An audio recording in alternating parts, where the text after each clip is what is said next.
Aleluya, Dios. Aleluya, Señor, toma la autoridad. Ahí en tu casa te voy a pedir ahora que te pongas a orar. Ora conmigo ahora. Si tienes a algún familiar al lado tuya, toma su mano y vamos a orar.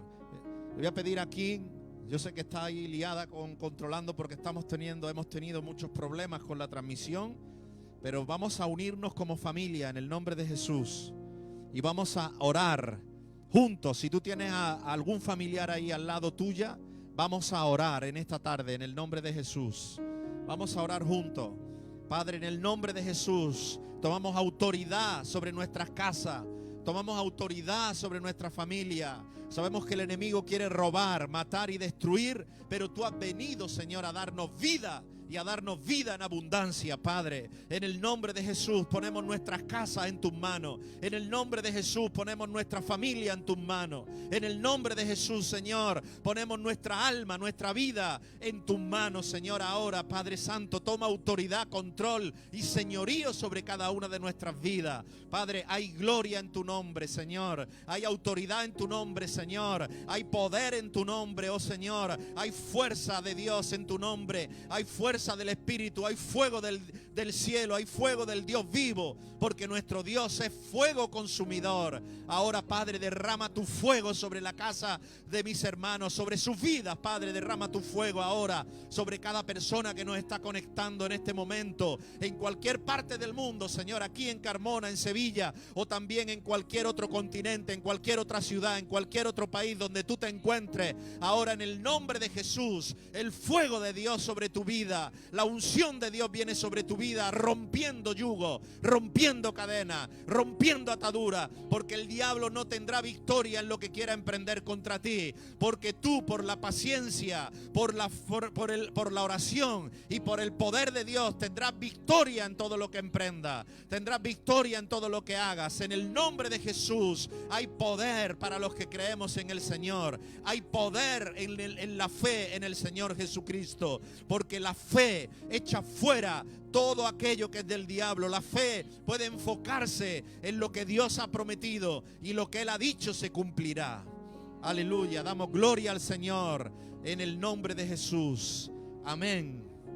Amén, Padre. Señor, te damos gracias. Sí, Señor. Amén. Amén. Gloria a Dios. Dios es bueno. Hermanos, Dios es bueno. Y yo creo que Dios tiene un propósito maravilloso para nuestras vidas. Dios tiene un propósito maravilloso para cada uno de nosotros. Dios tiene un propósito maravilloso para ti que me estás viendo en esta tarde. Dios tiene un propósito glorioso para tu vida. Dios está obrando. Dios está en el mismo lugar que siempre estuvo. Él está anhelando que nosotros busquemos su rostro. Porque clama a mí y yo te responderé, dice el Señor. Clama a mí y yo te responderé, dice su palabra. Y Él es un Dios fiel. Él es un Dios que cumple sus promesas. Él es un Dios que cuando habla su palabra trae fruto a 30, 60 y a 100 por uno. Él es un Dios que nunca falla. Y cuando algo que sucede se escapa a nuestro control o a lo que nosotros creemos que tendría que suceder, es porque Dios está obrando de una manera mayor de lo que nosotros podemos imaginar.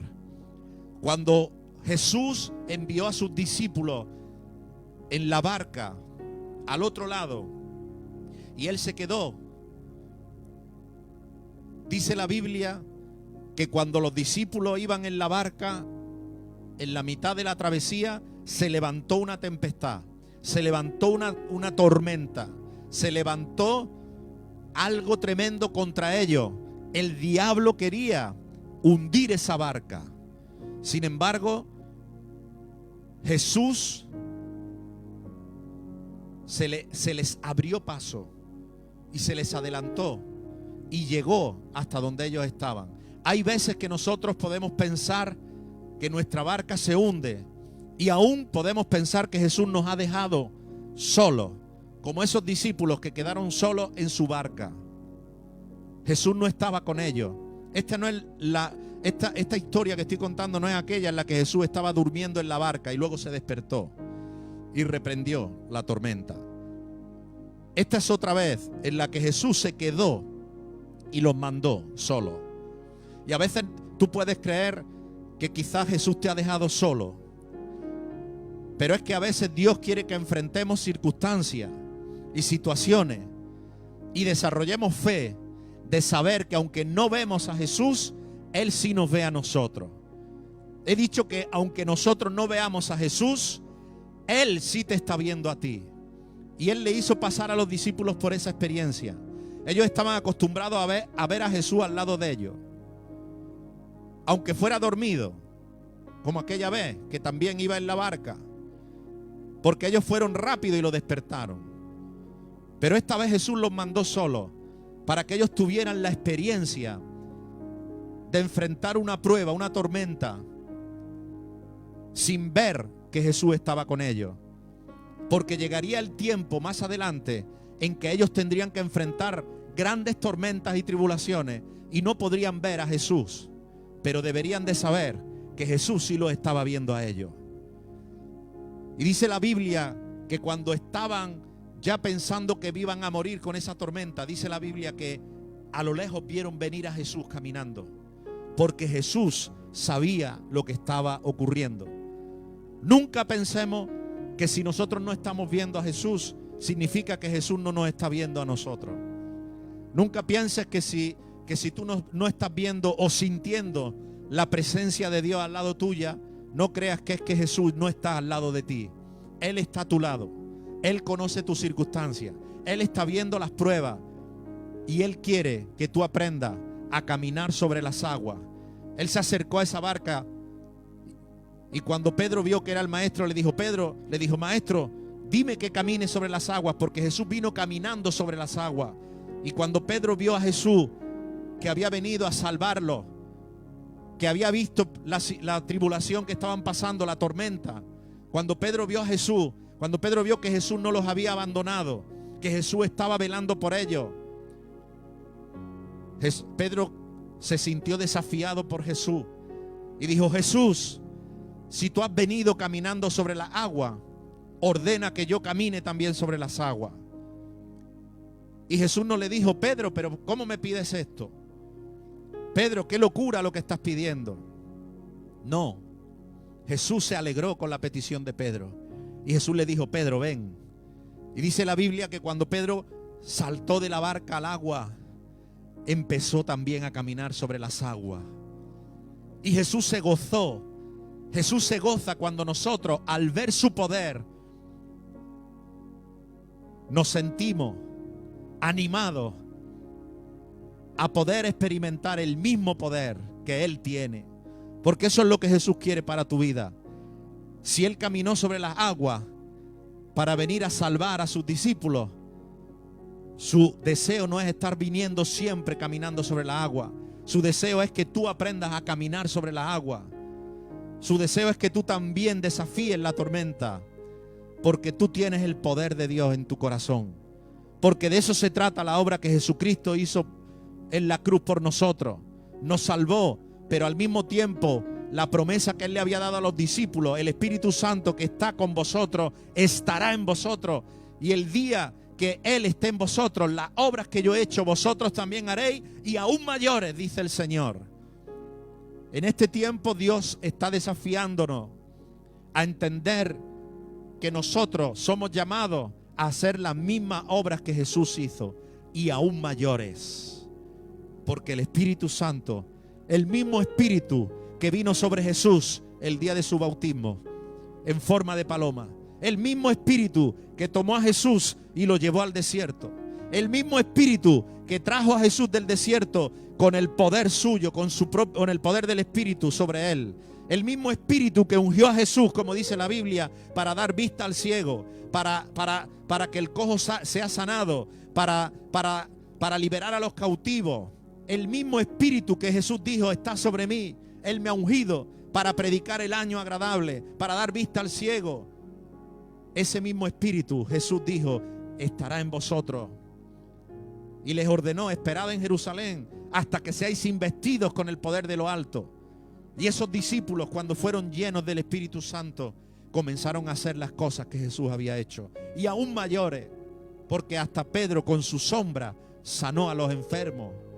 Cosas que ni Jesús había hecho, no porque él no podía, pero cosas que ni Jesús había hecho, pudieron verla a los discípulos, porque Jesús se goza cuando nosotros creemos y cuando nosotros saltamos de la barca, cuando nosotros queremos hacer las obras que Jesús hace.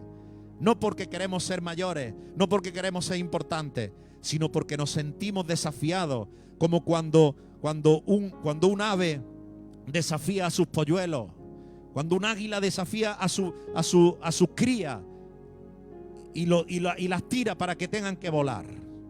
Así Jesús nos desafía a nosotros, para que nosotros volemos con la misma altura con la que Jesús, con la que Dios vuela. Si nosotros entendiéramos lo que Dios tiene para nuestras vidas, el poder de Dios en acción en cada uno de nosotros, yo creo que Dios quiere hacernos entender eso. Por eso cuando Pedro le dijo: Jesús, mándame que yo camine sobre las aguas, Jesús no se enfadó, Jesús no le llamó la atención a Pedro. Jesús dijo: bien. Jesús se alegró y le dijo: Pedro, salta.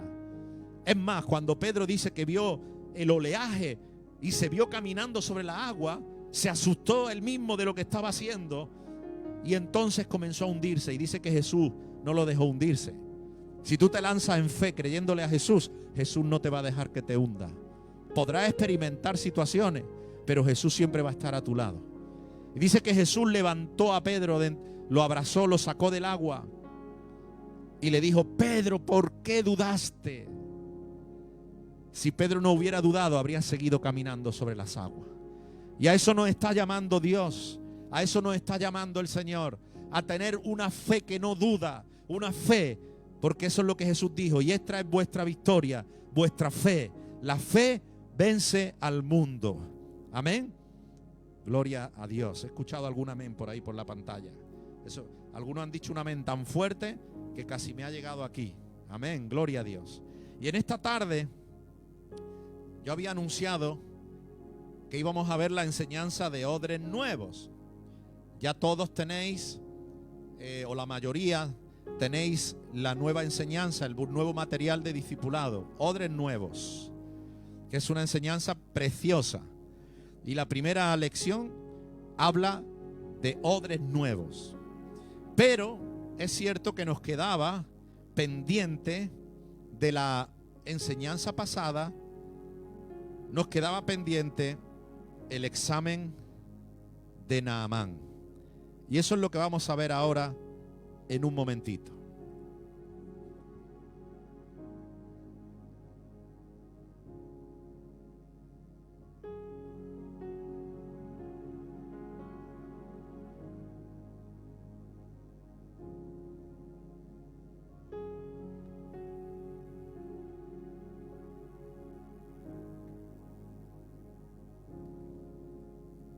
Gloria a Dios. El examen de Naamán. Esa es la enseñanza que nos quedaba pendiente, la última enseñanza del discipulado, del bautismo, del anterior folleto que teníamos. Y Rafi me lo recordó hoy, que estaba pendiente, porque yo pensaba comenzar con odres nuevos, pensando que esta era una enseñanza pequeña. Pero realmente cuando hoy Rafi me decía que faltaba esta enseñanza, pues yo reflexioné y pensé y dije: pues es cierto y deberíamos de darla. Entonces por eso odres nuevos lo daremos la próxima semana. Y esta semana vamos a terminar la enseñanza de la fase de la primera fase de discipulado que comenzamos. El examen de Naamán es el título de esta palabra de hoy, que toca hoy, el examen de Naamán. Y hoy vamos a ver quién era Naamán. Y cuando hablamos del examen de Naamán, nosotros tenemos que en esta tarde examinarnos a nosotros mismos. La palabra de Dios nos reta a eso.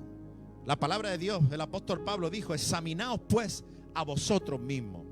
Y ninguno tenga más alto concepto de sí que el que debe tener. Nosotros no somos llamados a estar juzgando a los demás.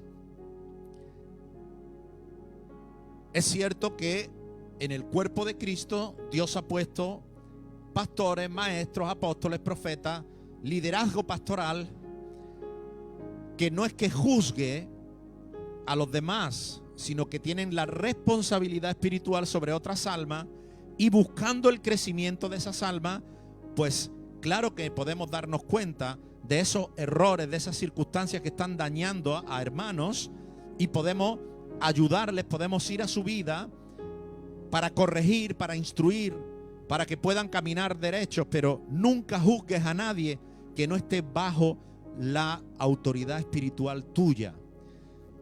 Es como cuando tenemos hijos. Yo como padre corrijo a mis hijos. Yo como padre les hago ver los fallos que ellos tienen. Pero porque tengo la autoridad, tengo la responsabilidad de formar de ellos un carácter firme, un carácter íntegro, un carácter que agrade a Dios y un carácter que sea de bendición para su vida. Pero no voy a permitir que otros vengan de fuera, ni tú como padre te agradará que otros vengan a estar señalando los fallos que tiene tu hijo, porque seguramente vas a pensar y decir, bueno, ¿por qué no miran los fallos que tiene el tuyo, verdad? Bueno, algo así es lo que sucede. Nosotros, cuando somos padres espirituales, si yo como pastor en algún momento voy y te digo a un hermano, le digo, mira, pasa esto, veo que esto no estás bien, veo que no estás caminando bien, lo que a mí me inspira no es criticarte, no es juzgarte, sino más bien voy a tapar tus errores. No los voy a publicar a otros, los voy a tapar, voy a hablarlo contigo nada más. ¿Por qué? Porque como hijo espiritual que tú eres, yo voy a tratar de ayudarte para que puedas recibir mayores bendiciones en tu vida, para que puedas crecer espiritualmente.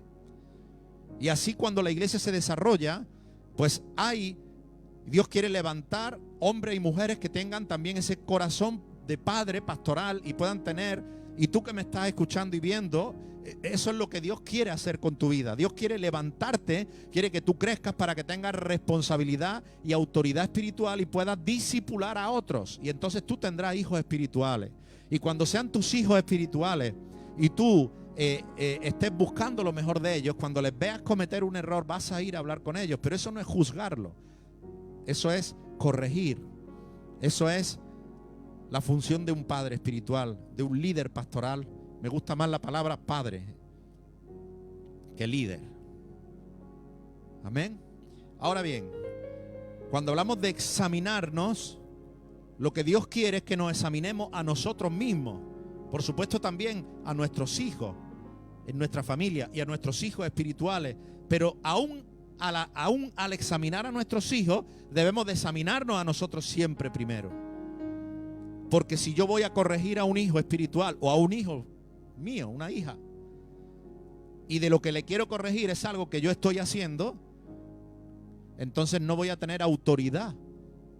Es más, aunque mi hijo por respeto no me diga nada, en su interior va a ver que yo soy un hipócrita.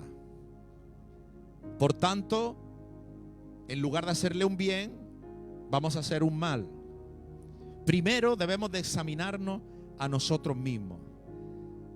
Y aquí dice la enseñanza de esta semana, el examen de Naamán. Vamos a examinar a Naamán. Vamos a ver cómo era Naamán, quién era Naamán, qué le pasaba a Naamán. Pero al mismo tiempo, el objetivo de esta enseñanza es que tú te examines a ti mismo. No que examines a tu hermano, a tu hermana, a tu marido, a tu mujer, o a tu hijo, o a tu vecino, sino examinaos a vosotros mismos. Examinémonos a nosotros mismos. Amén. Dice la enseñanza de esta semana que el pecado es una enfermedad que necesita ser reconocida, tratada y examinada a través de la palabra de Dios. Esto es la primera frase que leemos en la enseñanza, pero es muy profunda. El pecado es una enfermedad, cierto. Es como una enfermedad que si no la tratamos a tiempo se puede complicar.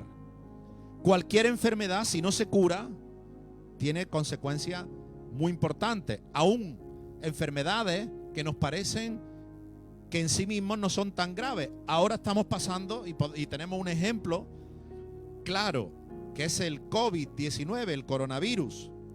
Ese virus es parecido a una gripe, pero cuando no hay, te das cuenta, cuando no hay cura, cuando no hay vacuna, una enfermedad que aparentemente no tiene importancia, tiene a todo el mundo. Y cuando digo a todo el mundo, es a todo el mundo, a todo el planeta, a todos los países, a todos los continentes. Nos tiene encerrados en casa.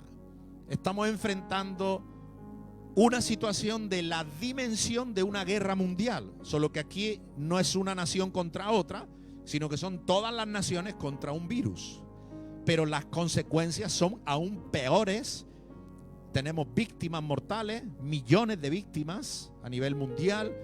Tenemos a todo el mundo encerrado en casa, con todos los problemas que eso pueden generar de toda índole, a nivel emocional, a nivel escolar. Los niños están encerrados, no pueden hacer el uso normal de la escuela. La economía paralizada. Ya se empieza a prever que vamos a tener caídas. La caída económica en España, por ejemplo, será aún mayor que la que hubo en la guerra civil. O sea, una enfermedad que aparentemente no es un cáncer lo que está amenazando al mundo. No es el SIDA. No, es una pequeña gripe. Una gripe sin importancia realmente. Una gripe que hay gente que ha pasado la enfermedad, millones de personas que han pasado la enfermedad y ni siquiera tienen síntomas. O sea, estamos hablando de una enfermedad tonta, pequeña, sin mucha importancia, pero cuando no hay cura, cuando no hay vacuna, cuando no hay un tratamiento, se puede convertir en la mayor amenaza que hemos tenido nunca. Y por supuesto, los más débiles mueren antes. ¿De qué estamos hablando? De que el pecado es una enfermedad. A veces hay pecados en nuestra vida pequeños y pensamos que por ser pequeños no son graves. Pero todo pecado, como una pequeña enfermedad, si no se cura, va a generar más y más y más y más y más problemas a nuestra vida, llevándonos finalmente incluso hasta la misma muerte. Eso es lo que hace la enfermedad y eso es lo que hace el pecado. ¿Quién era Naamán? Bueno, decir antes que esa enfermedad, el pecado, como cualquier enfermedad, para poder tratarla, para poder curarla, primero hay que reconocerla. Si una persona piensa que no tiene enfermedad, pues no va al médico. Si una persona piensa que está sana, jamás iría al médico. Si una persona no siente síntomas, puede pensar que no le pasa nada, jamás iría al médico. Y eso le puede traer aún la muerte. Por tanto, cualquier enfermedad y el pecado, por tanto, también necesita ser reconocido. Debemos reconocer. Por eso hablamos del examen de Naamán. Examinarnos nuestra vida.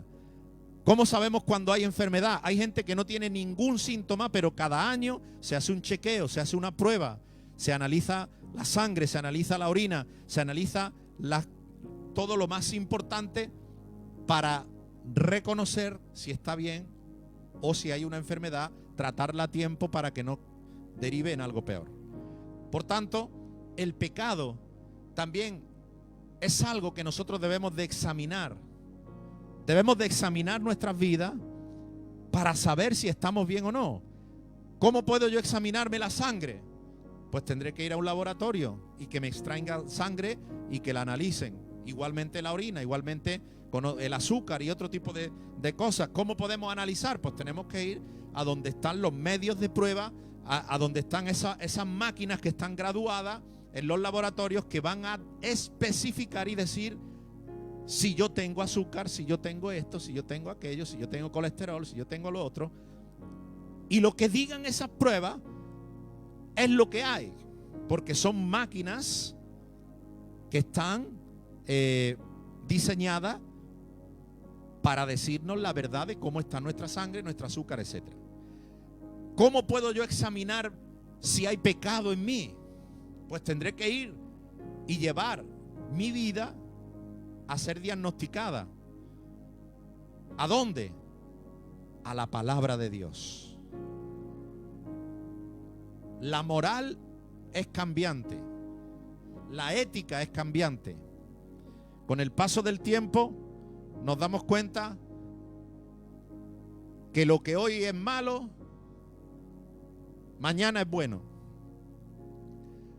Que lo que hoy no se puede hacer, mañana no pasa nada.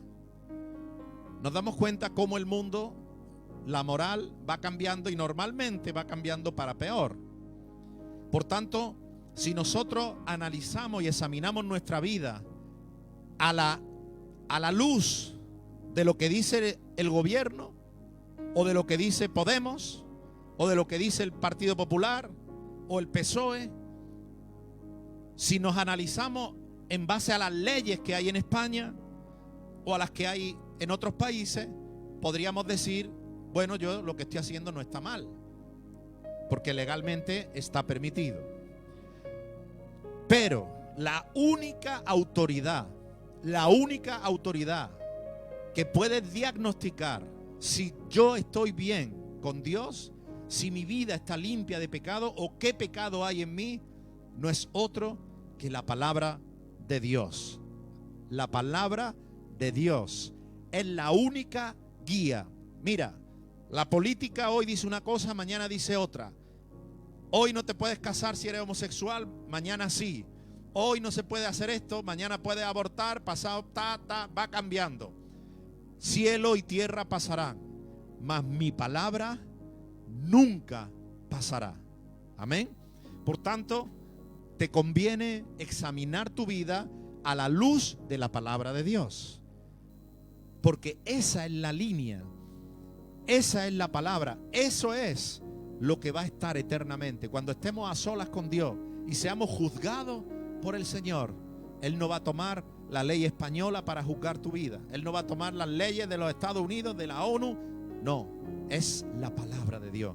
Y no tenemos excusa, mucho menos los hijos de Dios. ¿Por qué? Porque la palabra de Dios, esta palabra se encarnó, se hizo carne. Y su nombre fue Jesús de Nazaret. Y cuando Él ascendió al cielo y nos envió el Espíritu Santo, esa palabra la escribió en nuestros corazones. Por eso el apóstol Pablo dice que la palabra está escrita en nuestros corazones no con tinta, sino con la sangre de Cristo. Y somos cartas escritas, leídas por todos. Por tanto, nosotros debemos de examinar nuestra vida en base a la palabra de Dios. Es cierto que hoy en día uno ve tantas cosas, tantos grupos distintos que se llaman cristianos, y uno ve lo que hacen y cómo se hacen las cosas, y uno ve a veces iglesias que parecen más mundanas que el mundo, y hasta uno la moral del creyente, porque ¿sabes cuál es el problema? Que el creyente ha dejado de leer la Biblia y ha dejado de orar, y se ha acostumbrado a ir a la iglesia, y lo que ve y lo que oye ha pensado que eso es lo que a Dios le agrada. Y hemos visto, y sobre todo últimamente, en los últimos tiempos, como desde muchos púlpitos reconocidos, se ha hablado del pecado quitándole la importancia que tiene. Se ha hablado de un montón de cosas como si no fueran graves o importantes. Y muchos creyentes que no buscan a Dios y no leen la palabra, llegan a pensar que el pecado es normal, que el pecado, es más, ni siquiera le llamarían pecado a muchas cosas que son práctica habitual en miembros de muchas iglesias, porque lo ven normal, porque hemos ido cauterizando nuestra conciencia, porque hemos ido asumiendo y tomando como normal lo que no es normal. El pecado es una enfermedad. Y vamos a leer sobre este Naamán en Segunda de Reyes.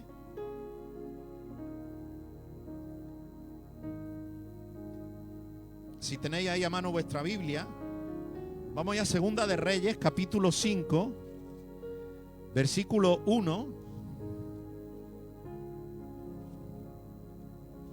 en adelante. Acercaré un poquito más la Biblia para ver bien. Hay poca luz ya. Segunda de Reyes, capítulo 5, verso del 1 al 14. Dice así: Naamán, general del ejército del rey de Siria, era varón grande delante de su señor, y lo tenía en alta estima. Lo tenía en alta estima, porque por medio de él había dado Jehová salvación a Siria. Era este hombre valeroso en extremo.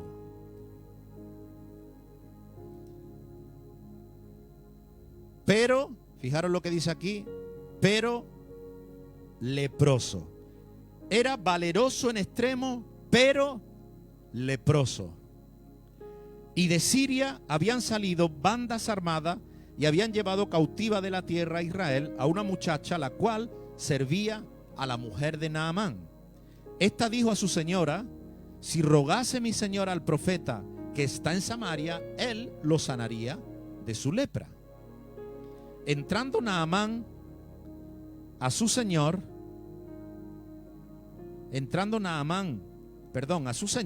le relató diciendo: así y así ha dicho una muchacha que es de la tierra de Israel. Y le dijo el rey de Siria: anda, ve, y yo enviaré cartas al rey de Israel. Salió pues él llevando consigo 10 talentos de plata y 6,000 piezas de oro y 10 mudas de vestido. Tomó también cartas para el rey de Israel que decían así: cuando lleguen a ti estas cartas, sabe por ellas que yo envío a ti mi siervo Naamán para que lo sane de su lepra. Luego que el rey de Israel leyó las cartas, rasgó sus vestidos y dijo: ¿soy yo Dios que mate y dé vida para que éste envíe a mí a que sane a un hombre de su lepra? Considerad ahora y ved cómo busca ocasión contra mí. Cuando Eliseo, el varón de Dios, oyó que el rey de Israel había rasgado sus vestidos, envió a decir al rey: ¿por qué has rasgado tus vestidos? Venga ahora a mí y sabrá que hay profeta en Israel. Y vino Naamán con sus caballos y con su carro y se paró a las puertas de la casa de Eliseo. Entonces Eliseo le envió un mensajero diciendo: ve y lávate 7 veces en el Jordán y tu carne se te restaurará y serás limpio. Y mira cómo reaccionó Naamán cuando escuchó esto. Dice: y Naamán se fue enojado, diciendo: he aquí, yo decía para mí, saldrá él y luego, estando en pie, invocará el nombre de Jehová su Dios, alzará su mano, tocará el lugar y sanará la lepra. Habana y Farfar son ríos en Damasco, ¿no son mejores que las aguas de Israel? Si me lavare en ellos, ¿no sería también limpio? En otras palabras, él esperaba, como él venía enviado, se sentía alguien importante, general del ejército del rey de Siria. Él llega a Israel y él pensaba que allí, pues ese profeta Eliseo iba a recibir con honores a este general y iba a hacer una oración a Jehová, aleluya, gloria a Dios. Iba a hacer allí algo increíble y luego iba a poner las manos sobre su lepra y ¡pah! Él esperaba, se había hecho un esquema. Cuando ve que Eliseo le dice: no, vete al río Jordán y ahí te lavas 7 veces y serás sano. Este hombre no decía: hasta aquí voy a venir yo para bañarme en un río, como si no hubiera río, dice él aquí, ¿no? Como si no hubiera río en Damasco. Se fue enojado. Mas su criado, el criado de Naamán, se le acercó. Sus criados se le acercaron y le hablaron diciendo: Padre mío, si el profeta te hubiera mandado hacer algo alguna cosa grande, alguna cosa realmente algo complicado, algo difícil, ¿no lo habrías hecho? ¿Cuánto más si te ha dicho lávate? Es sencillo. ¿Qué tienes que perder, verdad? Y entonces Naamán le hizo caso a sus criados y se fue al Jordán y se zambulló 7 veces en el Jordán, conforme a la palabra de Eliseo. Y su carne se volvió como la carne de un niño y quedó limpio. Gloria a Dios. Esta es la historia base que estamos tocando esta semana. La historia de Naamán. Este hombre ejemplifica, es un ejemplo de una persona importante. Él era alguien muy importante, aún a los ojos del propio rey de Siria. Él era general, era admirado, era respetado. Era alguien que de puertas para afuera, él se vestía y tapaba su lepra. Y cuando él salía a la batalla, salía afuera, pues todos decían, ahí va Naamán, ahí va, wow, tremendo este hombre. Este hombre es impresionante, es un general único, no ha habido otro como él. Él se sentía importante de cara hacia afuera, pero él al mismo tiempo sabía que su piel estaba cada vez enfermándose más. Y por más que él cubriera esos defectos que tenía, esas manchas que le iban carcomiendo, que le iban haciendo, no solo carcomiendo su piel, sino carcomiendo su alma, carcomiendo su espíritu, porque él sabía que la enfermedad que él tenía, al menos era consciente de que era una enfermedad grave. Él podía esconder hacia afuera y podía mostrarse poderoso, fuerte, admirable, pero interiormente él sabía que tenía un problema importante. Me llama la atención ese versículo cuando dice era hombre valeroso, pero leproso. O sea, en otras palabras, ¿de qué nos vale ser valeroso? ¿De qué nos vale ser admirado? En otras palabras, dice la Biblia también, ¿de qué le vale al hombre ganar el mundo si pierde su alma? O sea, ¿de qué nos vale lo que el mundo piense? ¿De qué nos valen las cosas materiales? ¿De qué nos vale el reconocimiento humano? ¿De qué nos vale todo eso si lo de adentro está enfermo, está mal? La lepra era una enfermedad inmunda, contagiosa. De hecho, los leprosos eran apartados, como ahora que a los que tienen el coronavirus los meten en cuarentena. Ahora estamos todos en una cuarentena, pero cuando salgamos de esta situación van a empezar a hacer test masivos y todo el que tenga el virus lo van a meter, lo van a aislar. Si no te aíslas en tu casa, están queriendo legislar para podernos obligar a aislarnos en algunos lugares. Bueno, pues eso es lo que pasaba con los leprosos, que eran apartados y eran despreciados. Y Naamán sabía que si se llegaban a enterar de esto, él iba a perder esa admiración. O sea, esa admiración que él tenía, los aplausos de la gente, ¡wow! Naamán, ¡qué tremendo! Naamán sabía que era cuestión de tiempo que esa lepra se extendiera hacia partes de su cuerpo que no podía tapar.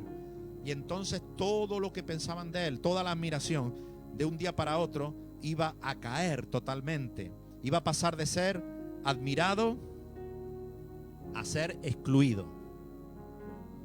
Por esa razón él escondía su enfermedad debajo de esas vestiduras, debajo de esa armadura, de esa fachada de guerrero, dando una apariencia de grandeza, de valor, de respeto. Mas sin embargo, cuando en privado en su casa él se desnudaba, él podía ver su realidad. Él podía ver su interior. Y su realidad no era otra que era un leproso. Para muchos era un gran general, pero él era un leproso. ¿Qué le pasa hoy al ser humano? Lo mismo que a Naamán. Tapa de cubrir su enfermedad, el pecado, con apariencia. La gente trata de aparentar que todo está bien. Cuando tú le preguntas a alguien, ¿cómo estás? Bien. ¿Y tu familia? Bien. ¿Y cómo va todo? Muy bien. ¿Y tus hijos? Muy bien. Pero en privado,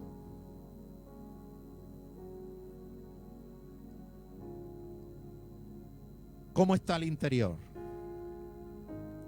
Y la realidad es que el pecado es como la lepra, que se va extendiendo hasta acabar totalmente con las personas.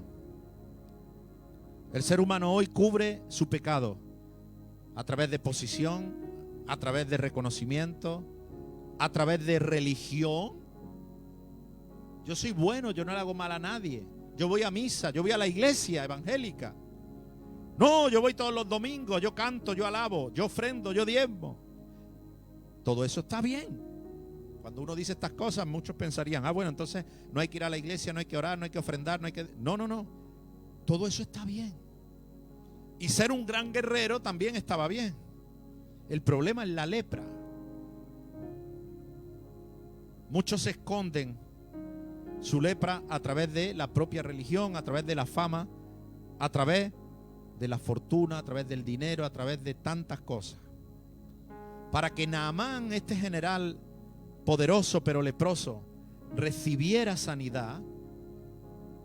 Fíjate qué tremendo. Porque él habla con el rey estimaba tanto a este general que le abrió las puertas, le dio salvoconductos para ir a Israel, porque sabían que allí había un profeta que podía sanar a Naamán.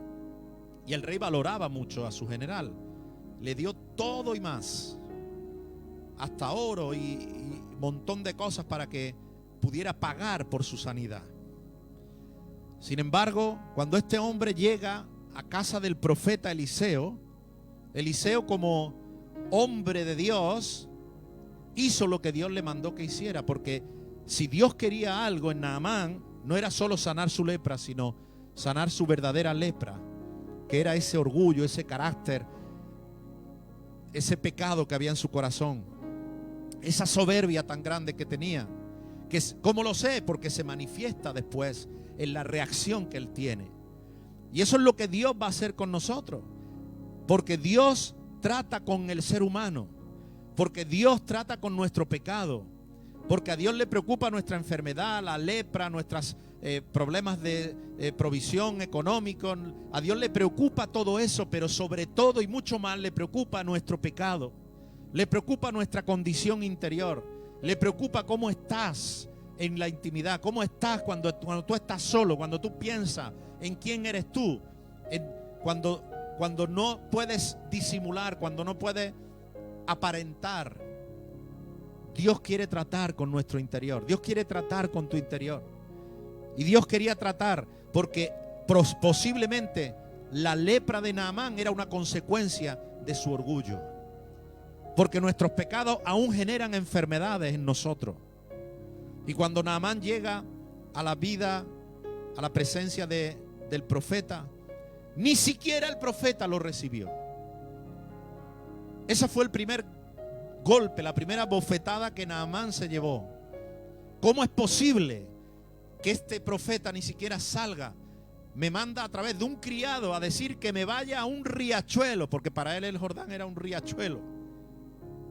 Nosotros sabemos la importancia del Jordán, como Dios abrió el Jordán para que su pueblo atravesara en seco, como Jesús de Nazaret fue bautizado en el Jordán después.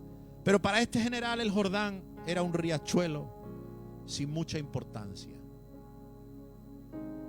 Y se encuentra acostumbrado a los aplausos de la gente, acostumbrado a la apariencia, acostumbrado a sentirse importante.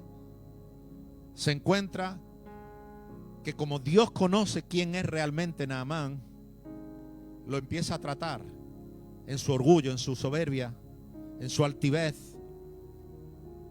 Y ni siquiera el profeta sale a recibirlo. Se encuentra con un criado que lo manda a un río a bañarse además 7 veces. O sea, parece que Naamán pensó y dice, no, encima cachondeo, ¿no? O sea, yo vengo aquí con todos riquezas para darle a la persona que me va a sanar. No quiere riqueza, no quiere nada, no me acepta un pago de nada, no sale a recibirme, ni siquiera me saluda, no me recibe como yo merezco, me manda a un criado, me manda a un riachuelo y no me dice que me lave una, sino que me lave 7 veces. Y ahí le entra el enojo a Naamán. Por tanto, hermanos, la manera en que Dios trata y sana nuestro pecado es cuando nos humillamos. Es cuando dejas de lado las apariencias. Cuando somos sinceros y nos descubrimos delante de Dios. Por eso dice la Escritura: si mi pueblo, sobre el cual mi nombre es invocado, se humillare y orare y se apartare de sus malos caminos, entonces yo oiré. Antes no. A veces hay oración que Dios no oye. A veces decimos, Dios siempre escucha. Sí, pero a veces se tapa el oído. ¿Cuándo? Cuando detecta que hay orgullo, cuando detecta que hay soberbia, cuando se da cuenta que no nos queremos apartar de nuestros malos caminos. Por eso Él dice: si mi pueblo se humillare y orare y se apartare de sus malos caminos, entonces yo oiré desde los cielos. Y hermano, si Dios oye tu oración, no puede ocurrir otra cosa que lo que dice el mismo versículo 7:14 de Segunda de Crónica. Entonces yo oiré desde los cielos, abriré, perdonaré su pecado y sanaré su tierra. Cuando Dios oye, Dios sana, Dios perdona y Dios sana. Dios oye, perdona y sana. Pero para que oiga, perdone y sana, nosotros tenemos que humillarnos, orar y apartarnos de nuestros malos caminos, de nuestras malas actitudes, de nuestras malas formas. Eso fue lo que encontró el general Naamán. Tuvo que humillarse, tuvo que dejar de lado la apariencia. Al final fue sus criados que también iban con Naamán, quienes le convencieron: general, has hecho un camino tan largo, has venido desde tan lejos. Si este profeta te hubiera pedido, qué sé yo, que caminase 20 kilómetros a la pata coja, seguro lo habrías hecho. Porque tú quieres hacer algo para ganar tu sanidad, para que así tu orgullo siga estando ahí, diciendo: yo lo he hecho, yo lo he conseguido. Pero lo que Dios enfrenta es el orgullo del ser humano, para que nosotros tengamos que decir: yo no he hecho nada, yo lo único que he tenido que hacer es humillarme, es reconocer que yo soy pecador, es reconocer que yo soy leproso, es reconocer que yo no soy lo que la gente piensa, es reconocer que yo tengo una enfermedad que se llama pecado, y yo lo único que hice fue humillarme, lo único que hice fue pedirle perdón al Señor, lo único que hice fue hincarme de rodillas, y fue su misericordia de Dios el que escuchó mi oración y sanó mi pecado. ¿Cómo nos podemos examinar nosotros? Job cambió cuando fue confrontado. Sí, Job, a pesar de que tenía una apariencia y era justo, pero había cosas en su corazón, conceptos, orgullo, cosas interiores, internas que Dios quería tratar. Por eso Job al final dice: de ojos te había visto, Señor, y de oídas te había oído, mas ahora mis ojos te ven. Proverbios 4:26 nos invita a examinarnos. En el Salmo 26, verso del 1 al 3, David le pide a Dios que escudriñe su corazón. Dice: escudriña mi corazón. Vamos a leerlo juntos, este versículo. Salmos 26.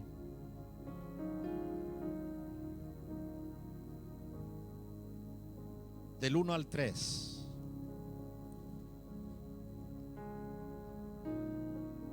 Dice David: júzgame, oh Jehová, porque yo en mi integridad he andado, he confiado a sí mismo en Jehová sin titubear.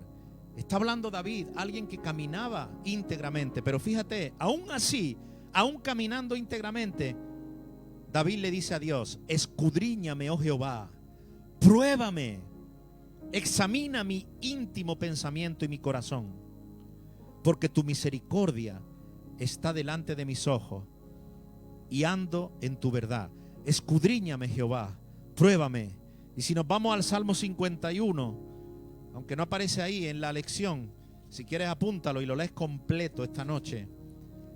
Un salmo de arrepentimiento, donde David dice: ten piedad de mí, oh Dios, conforme a tu misericordia. Conforme a la multitud de tus piedades, borra mi rebelión. Lávame más y más de mi maldad y límpiame de mi pecado. Porque yo reconozco mis rebeliones, y mi pecado está siempre delante de mí. Contra ti solo he pecado y he hecho lo malo delante de tus ojos, para que sea reconocido justo en tu palabra y tenido por puro en tu juicio. Más adelante dice en el verso 7: purifícame con hisopo y seré limpio, lávame y seré más blanco que la nieve. Hazme oír gozo y alegría, y se recrearán los huesos que has abatido. Aún sanidad en los huesos viene cuando nos arrepentimos. Esconde tu rostro de mis pecados y borra todas mis maldades. Crea en mí, oh Dios, un corazón limpio y renueva un espíritu recto dentro de mí.